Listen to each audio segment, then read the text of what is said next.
ನುಡಿ ಆನ್ ಮಾಡಿಕೊಂಡು ಕನ್ನಡ ಟೈಪಿಂಗಲ್ಲಿ ಒತ್ತಕ್ಷರಗಳು ಬರೋ ಥರ ಟೈಪಿಂಗ್ ಮಾಡ್ಕೊಳ್ಳೋದು. ನುಡಿ ಆನ್ ಮಾಡಿಕೊಂಡು ಇಲ್ಲಿ ನುಡಿನ ಸೆಲೆಕ್ಟ್ ಮಾಡಿಕೊಂಡು ಒಣಾಜು 01 ಸೆಲೆಕ್ಟ್ ಮಾಡಿ ಇವಾಗ ಟೈಪಿಂಗ್ ಮಾಡ್ಕೊಳ್ಳುವಾಗ ಕೆ ಅದರದ್ದೇ ಒತ್ತಕ್ಷರ ಬರಬೇಕು ಅಂತ ಅಂದಾಗ ಎಫ್ ನಾವು ಕೀಬೋರ್ಡಲ್ಲಿ ಎಫ್ ಹೊಡಿಬೇಕು. ಎಫ್ ಮತ್ತು ಕೆ ಅದರದ್ದೇ ಒತ್ತಕ್ಷರ ಬರುವಾಗ ಅದೇ ಲೆಟರ್ನೇ ಹೊಡಿಬೇಕು. ಈಗ ಎರಡನೇದು shift K F shift K ಖ ಜಿ ಮತ್ತು ಎಫ್ ಅದರದ್ದೇ ಒತ್ತಕ್ಷರ ಬೇಕು ನಮಗೆ. ಸೊ ಮತ್ತೆ ಜಿ ಎರಡನೇ ಗ ಶಿಫ್ಟ್ ಜಿಗೆ ಎರಡನೇ ಗ ಎಫ್ ಒತ್ತಕ್ಷರ ಬರಬೇಕಲ್ಲ ಅಂದ್ಬಿಟ್ಟು ಎಫ್ ಮತ್ತೆ ನಮಗೆ ಅದೇ ಗ ಬೇಕಲ್ವ ಶಿಫ್ಟ್ ಜಿ ಕಕ್ಕ ನ್ಯಾಗೆ ಝೆಡ್ ಮತ್ತೆ ಎಫ್ ಹೊಡ್ತು ಮತ್ತೆ ಝೆಡ್ ಕಕ್ಕ ಗಗ್ಗಾನ್ಯ ಚ ಈಗೆಲ್ಲದಕ್ಕೂ ಅದೇ ಥರನೇ ಚಾಗೆ ಸಿ ಬರುತ್ತೆ. ಸೊ ಎಫ್ ಹೊಡೆದು ಮತ್ತೆ ಸಿ ಅದರದ್ದೇ ಚ. ಎರಡನೇ ಚಾಗೆ shift C F shift C ಚ ಜ ಎಫ್ ಮತ್ತು ಜ ಶಿಫ್ಟ್ ಜ ಎಫ್ ಜ ನ್ಯಾ shift Z F shift Z ಟಾ ಕ್ಯೂ ಹೊಡಿಬೇಕು. ಕ್ಯೂ ಮತ್ತು ಎಫ್ ಟ ಆಯ್ತು. ಎರಡನೇ ಟಾಗೆ ಶಿಫ್ಟ್ ಕ್ಯೂ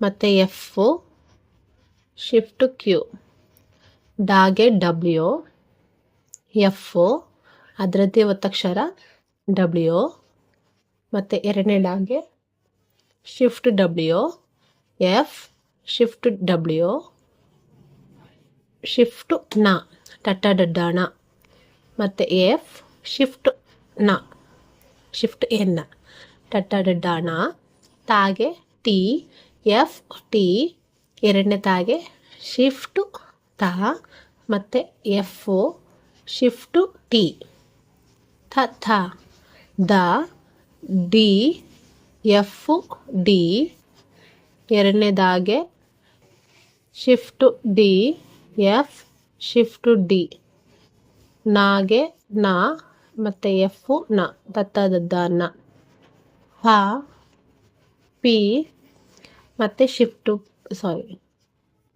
ಪ ಎಫ್ ಪ ಎರಡನೇ ಪಾಗೆ ಶಿಫ್ಟು ಪಿ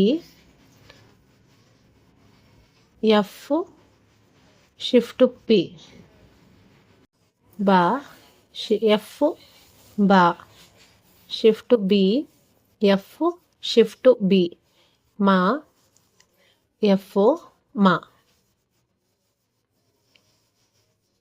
ಯಾ ವೈ ಎಫ್ ವೈ ರಾಗೆ ಹಾರ್ ಎಫ್ ಹಾರ್ ವಾಗೆ ವಿ ಎಫ್ ವಿ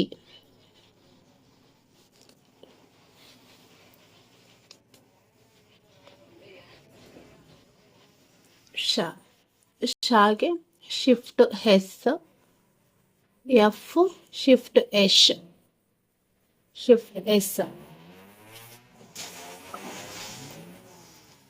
ಶಾಗೆ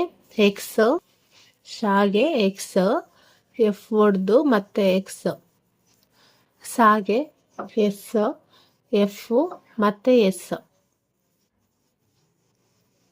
ಹಾಗೆ ಎಚ್ ಮತ್ತು ಎಫ್ ಹೆಚ್ ಹಾಗೆ ಎಚ್ ಮತ್ತು ಎಫ್ ಹೆಚ್ ಲಾಗೆ shift L F shift L